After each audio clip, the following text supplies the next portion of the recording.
Welcome to Links and Locks, Action Network's golf betting podcast presented by Bet365. I'm your new host, Andy Lack, and starting last week, I'll be joined alongside Action Golf contributor Tony Sartori for these Best Bets episodes.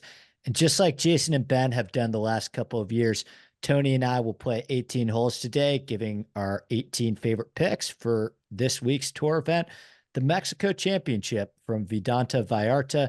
Before we dive into this week's episode, a reminder that the Links and Locks podcast is presented by Bet365.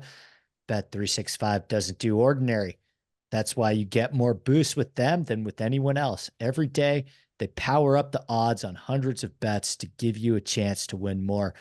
Bet365 boosts specific markets, your winnings, and even parlays. They don't stop there. Keep an eye out for their biggest and best odds with the incredible Super Boost. Check out the boost and see why it's never ordinary at Bet365. Must be 21 or older and present in Arizona, Colorado, Iowa, Louisiana, New Jersey, Ohio, Virginia, or 18 and older in Kentucky. Gambling problem? Call 1-800-GAMBLER or 1-800-BETS-OFF in Iowa. Terms, conditions, and restrictions apply. Okay, Tony, we're on the first tee here for our Mexico Championship Best Bets. Get us started. All right, let's do it. So we got a very watered down field this week, especially with Zalatoris withdrawing. But so what that means, it's very likely that we get a breakout performance from someone who hasn't won on tour yet. And that brings me to Thomas Detry. A lot of gamblers have been waiting for him to break out since he came over from the DP World Tour. And I think this could be the week where he finally does it against this pretty weak field. So he's in good form. He's got 2 top 20 finishes over his past 3 tournaments, including his 4th place finish at Pebble Beach. And at Pebble, that was a tournament where the field is way more difficult than what he's going to face this week. So he got past Palom Greens this week. Detry has 3 straight top 20 finishes on tournaments that are contested on past Palom Greens. And finally, what's most important to me when handicapping this tournament is putting, because if you look at last year, 6 of the top 7 finishers here last year ranked 9th or higher among the field in strokes gained putting. That was the only statistic that was even close to that, sort of like the top guys finished top in that metric. And so that brings me back to Detry, who's 13th on tour in strokes gained putting this year. And yes, it's a smaller sample size, but he was 50th last year. In I think 44 measured rounds, so a little bit of bigger sample size last year, but he's still well above the tour average in strokes gained putting. And then finally, the main range of approach distances at this course is 175 to 200 yards. About 23.4% of approach shots at this course are from that range of distance. And Detry has been above tour. When you look at this year and last year combined, he's above the tour average in greens and regulation percentage from that 175 to 200 yard distance. So there's so much to like about Detry this week. I think this is finally week where he breaks through, and I like him at 28-1 at Bet365. Love that. I'm going to go with another long hitter in that same range of the odds board. I'm looking at Taylor Pendrith plus 2,800 enhanced win on Bet365. Pendrith is one of the most powerful drivers of the ball in this field. He ranks 8th in carry distance, 13th in driving distance, 10th off the tee on driver-heavy courses with a low miss fairway penalty. You mentioned the middle to long iron play. He ranks 3rd in proximity, 175 to 200 yards, 24th in fairway proximity, 200 yards plus. He's a great putter on slow greens. He raises his baseline significantly on slow greens. He's coming off a 9th at Torrey Pines, another very driver-heavy golf course where he gained strokes in all 4 major categories. I think this is the week where we're ready to see a Pendrith breakout, and I thought 28-1 enhanced was a very fair number. Absolutely. So I'm going to target another outright winner that's a little bit lower on the odds board, 50-1, and Mark Hubbard. So I talked about earlier how Detry finished 4th at Pebble. He was tied with Hubbard for 4th at Pebble. Again, much tougher competition than what these guys are going to face this week. And then another reason why I love Hubbard is he finished tied for 18th at the Mexico Open last year. And the Mexico Open has only been a tour sanctioned event for 2 years, right? They've only been here for 2 years. There's going to be so many, especially with how many like young guys are in this field. There's going to be so many guys that have never played here. That's going to be such an advantage for Hubbard to not only have played here at least once, but to have success here with that 18th place finish last year. And then finally, again, I'm going back to the putting. Hubbard is 41st on the tour in strokes gained putting so far this year. And like, yeah, you like hear 41st and you're like, well, how impressive is that? You gotta realize that in this field, 41st is about like the 10th best putter in the field out of this field. So he's up there in putting. And then finally, like Detry, and like you're saying, with Pendrith, he's good with the mid to long irons. He's above tour average when you combine this year and last year's greens and regulation percentage from 175 to 200 yards. So at 50 to 1, I think that's a good number to target Hubbard at to finally get that win. I'm going to stick in the outright market as well and stick around this range of the odds board too. I'm going to go with Davis Thompson, 38 to 1 enhanced win on Bet365. He is another guy that is really powerful driver of the ball off the tee. He ranks third in this field in strokes gained off the tee on wide open driver heavy courses with a low miss fairway penalty. That was one of the big things that I was looking at this week from a statistical perspective. Who are the guys that gain the most strokes off the tee on these driver heavy golf courses with wide fairways where there's not a huge penalty for missing and you can kind of spray it a little bit? Davis Thompson ranks third in this entire field in strokes gained off the tee in those conditions. He is a great overall iron player as well, ranking 11th in overall approach play, 12th in fairway proximity, 200 yards plus. And he's coming off a 15th place finish at the Phoenix Open, where he gained 4.2 strokes on approach, despite getting the wrong side of a 3-stroke weather advantage. So I think Davis Thompson is going to make some serious noise this week in Mexico. I love that buy spot, especially with you said how he got kind of screwed by the weather. But so I'm gonna go into the finishing positions market and I'm gonna target Michael Ghim. So this is a bit of a dart throw. He's 12 to 1 to finish top 5, right? But the reason I like this dart throw more than probably any of the other dart throws I'm gonna throw out for the rest of this podcast is because when Kim's off, he's gonna miss the cut, right? But when he's on, he flirts with winning. So like we saw that he finished 6th at the American Express and he finished 5th at last year's Wyndham Championship. And honestly, like that performance at the Wyndham last year kind of like turned his game. I don't know if it was psychological or not, but it turned his game around. He's only missed 1 cut since then. He's had multiple great finishes. And then also last year, he finished 5th at the in 2023, he finished 5th at the Puerto Rico Open. And I mentioned that because that was also contested on past Palom greens. So like he's proven that he can finish top 5 at a venue that is contested on these types of greens. He's above average in strokes gained putting. He's above average in greens and regulation percentage from 175 to 200. So again, he just kind of checks all the boxes I want to see from Michael Ghim to at least, throw a dart at 12 to 1 to finish in the top 5. Love that. I'm heavily considering Michael Ghim myself this week in a lot of markets. I'm going to stick with one more outright, a real bomb here. I'm going to go with Sam Stevens, 100 to 1 enhanced win on Bet365.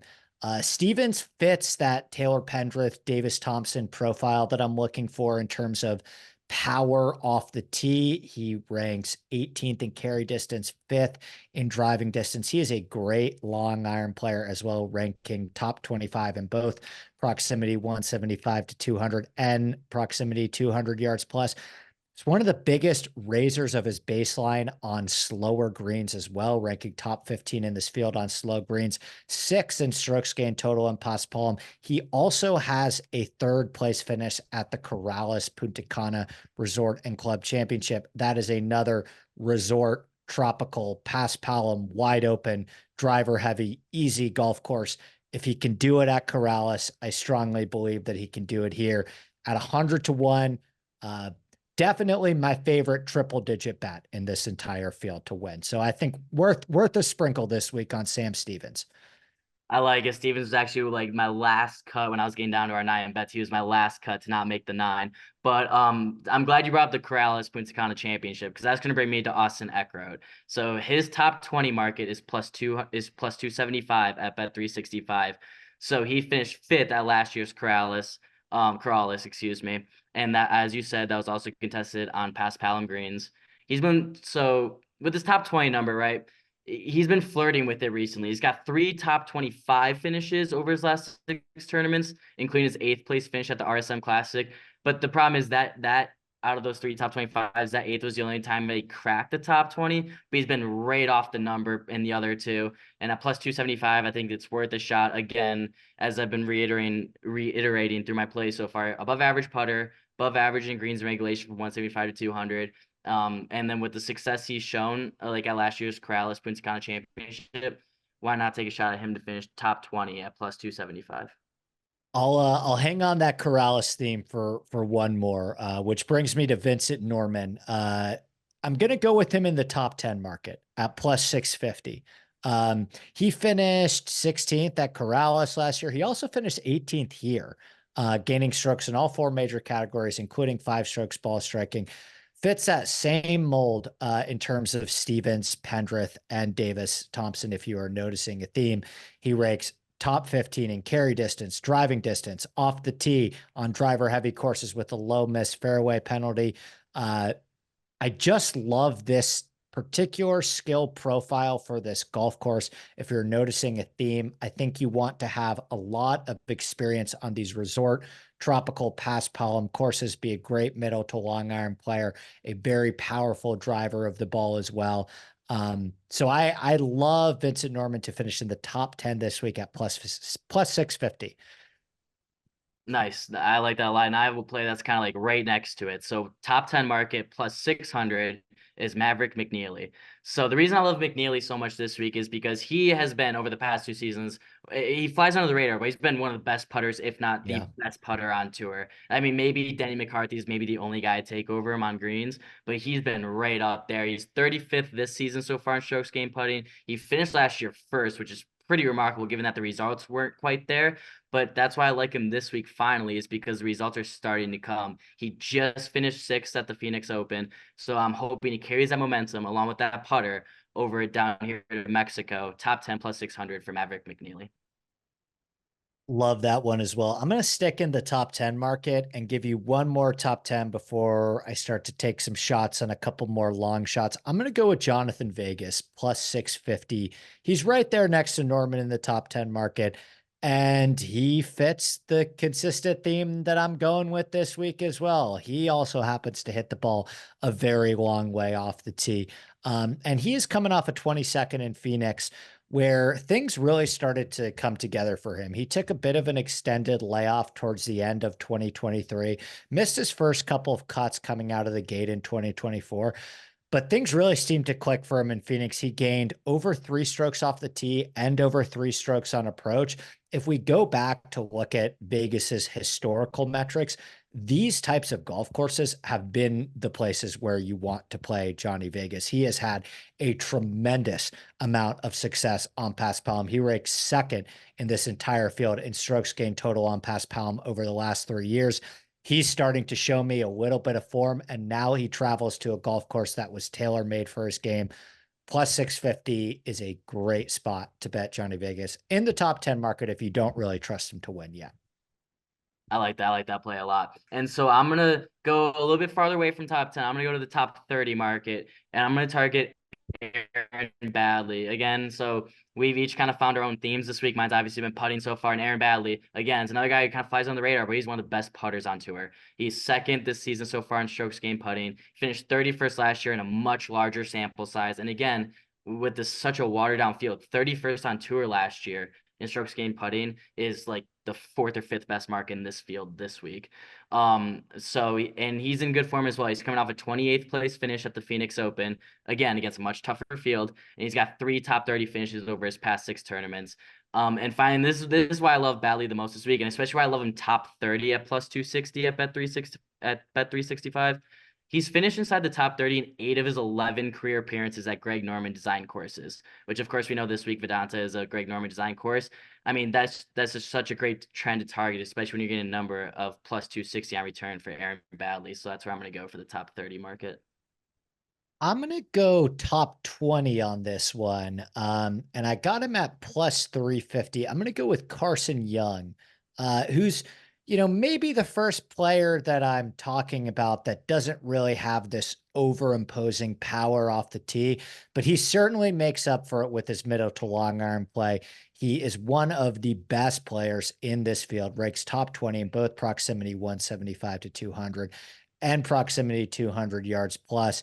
He is one of the biggest risers in this field on slower greens. He's had a bunch of success on pass palm already in the past. He finished 15th here last year and gained over 7 strokes ball striking and 1.8 putting. So he's proven already that this golf course fits his eye from tee to green and that he's putted well here in the past. Coming off of 41st in Phoenix, where he gained over 3.5 strokes on approach, Young has now gained over 3 strokes on approach in back-to-back starts. So I think for a guy to finish in the top 20 at plus 350, just based on his iron play alone, I think this is a very, very, very worthy dart throw for Carson Young. Absolutely. And I like how he's been starting to play recently. So that brings me to this plays a little weird for me. So I'm just gonna take a top 40 because I think plus 100 is ridiculous for this play. So Chesson Hadley is top 40 is plus 100. I think it's kind of ridiculous for catching plus money here. So that's why I'm taking this instead of like I was debating taking him outright. So this almost feels like a course that was made for Hadley. So he won the 2014 Puerto Rico Open. That was also a tournament contested on past Palom greens. He's also finished 4th at the 2015 Valero Texas Open. That takes place at TPC San Antonio, and that is another Greg Norman designed course. He's got 10 top 40 finishes over his past 14 tournaments, and he's a great putter. He's 5th on tour this season in strokes gained putting. He was 30th last year on tour in strokes gained putting, a much bigger sample size. And he's one of the best approach players from 175 to 200 yards on tour. This year, he ranks 9th in greens and regulation percentage from that distance. Last year, he ranked 12th. Again, bigger sample size. There is not a single box that he does not check out of the things I like out of golfers this week. So, I mean, I feel like he's a good ladder play. You could take him top 40, but then go heavier on that, but then go top 30, top 20, top 10. But I'm just going to, at plus 100, I'm just going to take him top 40. And I feel like that's a very safe play for him this week.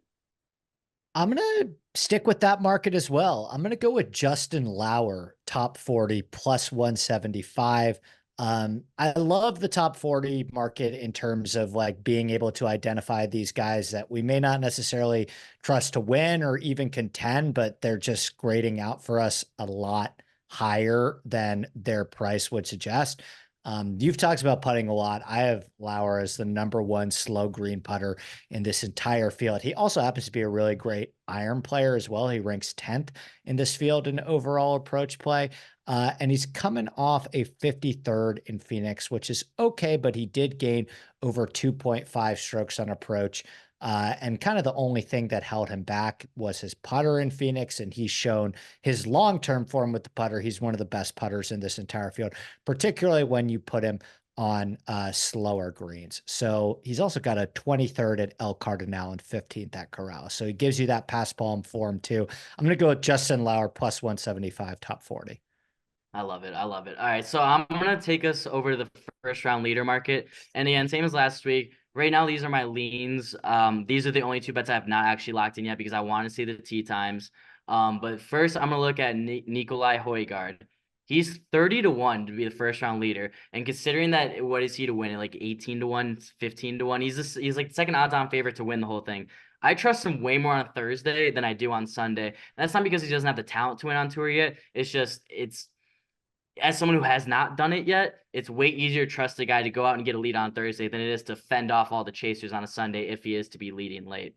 And so that's why I especially love the number on him in 30-1. So I like him in this market instead of the actual outright market. And I mean, this is a guy, he's kind of like Aubert, where he's next up, he's runner up at the Farmers Insurance Open, runner up at the Corrales Punta Cana Championship last year. That was, as we've said multiple times, that was also contested on past Palom greens. He's 2 for 2 on made cuts at Greg Norman design courses. He's a tremendous, I mean, there's really not a flaw in his game, but he's a tremendous putter, tremendous long iron, tremendous mid iron. There's so much about Højgaard. And if you're going to take his market where he's 15-1, basically double it to come out as the leader on Thursday, I'd much rather take a dart throw on that than him to win it anyway. So I'll take Højgaard first round leader at 30-1 at Bet365.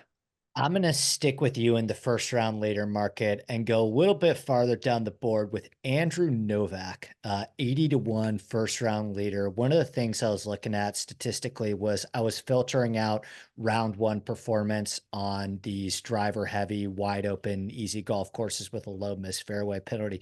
Andrew Novak shoots to the very top of that list. And it makes sense, right? This is a guy that makes a ton of birdies. He comes out firing. We saw him do it at the Phoenix Open, where he ended up still finishing eighth. He gained over 5.2 strokes on approach. He's had a lot of success on slower greens as well. He's also finished 15th at Vidanta Vallarta as well, where he gained over 4 strokes on approach too. So if you're looking for a guy to make some noise, maybe probably tail off a little bit more as the tournament goes on, I think you could do a lot worse than Andrew Novak in the first round later market at 80 to 1, who has a strong historical correlation for coming out of the gates really hot, particularly on these types of golf courses. All right, I love it. And that brings me to my last play. And this is, so I'm going to stay in the first round leader market. Again, not locked in yet. There's strong leaning, just waiting on the tee times. And my article on the first round leaders will be out on the Action Network on either Tuesday or Wednesday. But Emiliano Grillo, first round leader, is 35 to 1. So last year, Grillo finally got that win where he won the Charles Schwab Challenge. That was his first win in 9 years. That was his first time winning in a long time. And that performance was thanks to his putter. I mean, I know he had the great approach shots in the playoff, but the reason he was even in that playoff was because of the tremendous amount of putts he was making in that fourth and final round prior to the playoff. And like, it's funny because like he was a guy where his putter was such a big question mark for so many years, but he's really dialed it in, excuse me. And so if you're looking at a course where you want a good putter and you want recent form, Grillo, I feel like, is a great shot to start off strong on Thursday. He's got 4 top 25 finishes over his last 5 tournaments. And my most important thing is he finished 5th here last year. And again, as I mentioned in the beginning of the show, when I was talking about Hubbard, a lot of this field has not played this tournament before. So him having played, and not only having played very, very well here, is going to be such a big advantage, especially on that first round on Thursday when so many guys are seeing this course in a competitive fashion for the first time. So yeah, I think Grillo at 35 to 1 is worth a shot in the first round leader market. Okay, I will finish this up here with a matchup, and I will take Doug Ghim over Aaron Rai minus 120, which is available right now on Bet365. Ghim has been playing some phenomenal golf recently. He still ranks 14th in this field in overall approach play. He's coming off a 12th in Phoenix, where he gained 2.6 off the tee, 2.8 on approach. Prior to that, he finished top 15 at Torrey Pines as well. So he has now had back-to-back top 15 finishes on way better fields than this, on way more difficult golf courses than this. Now he gets a bit of a soft landing on a course where he has played twice, 33rd miscut, so not great. But in the year that he finished 33rd, he gained over 9 strokes ball striking. So clearly there's something about this golf course that fits Ghim's eye. I just trust his iron play over Rai far more right now, and his driving ability. Rai's had a really strong start to the season, missed 3 of his first 4 cuts. I'm going to go with Ghim as a slight favorite over Aaron Rai as a full tournament matchup available on Bet365. And that'll do it for our best bets episode for the Mexico Championship. Before we get out of here, a final reminder that the Links and Locks podcast is presented by Bet365. Bet365 doesn't do ordinary. That's why you get more boosts with them than with anyone else. Every day they power up the odds on hundreds of bets to give you a chance to win more. Bet365 boosts specific markets, your winnings, and even parlays. And they don't stop there. Keep an eye out for their biggest and best odds with the incredible Super Boost. Check out the boost and see why it's never ordinary at Bet365. Must be 21 or older and present in Arizona, Colorado, Iowa, Louisiana, New Jersey, Ohio, Virginia, or 18 and older in Kentucky. Gambling problem? Call 1-800-GAMBLER or 1-800-BETS-OFF in Iowa. Terms, conditions, and restrictions apply. As a reminder, our action experts, Spencer Aguiar and Nick Bretwish, return with host Roberto Arguello tomorrow for the Mexico Championship betting preview right here on the Links and Locks podcast. So for Tony Sartori, I'm your host, Andy Lack, and we'll see you back here next week on the Links and Locks podcast presented by Bet365.